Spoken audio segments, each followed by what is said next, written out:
Voici les différentes échelles des niveaux de preuve que moi j'utilise. Je n'ai rien inventé, hein, ce sont ceux qui sont utilisés dans tous les domaines de la science. Tout en bas, il y a mes opinions, mes avis personnels, que je défends comme ça, sans vraiment avoir de preuves.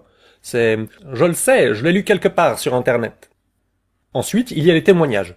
C'est quand je rapporte que je connais quelqu'un qui pourra certifier que... C'est par exemple le reportage qu'on vient de voir. Ensuite, il y a les anecdotes personnelles. C'est quand je peux certifier moi-même que j'ai vécu ça pour de vrai. Pour beaucoup de gens, c'est le plus haut niveau de preuve possible. C'est la devise de saint Thomas, qui voulait croire que ce qu'il voit.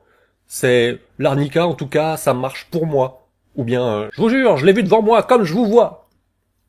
La démarche scientifique, c'est justement celle qui se propose de ne pas tenir compte de ce genre de preuves.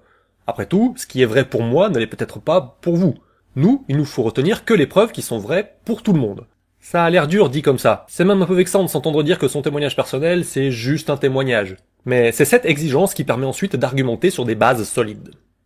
Au-dessus, il y a les études scientifiques. Elles rassemblent des statistiques sur de grands échantillons. Il faut faire des groupes randomisés pour contrôler les variables, et si possible en double aveugle, et si possible contre placebo. Et il faut rendre les résultats publics pour que n'importe quel autre chercheur puisse essayer de répliquer vos travaux de son côté. Parce que, en science, une seule étude, ce sera jugé comme une preuve très faible. La véritable preuve vraiment convaincante, c'est lorsque plusieurs chercheurs indépendants ont trouvé les mêmes résultats séparément, sans se concerter, si ce n'est à travers leurs publications.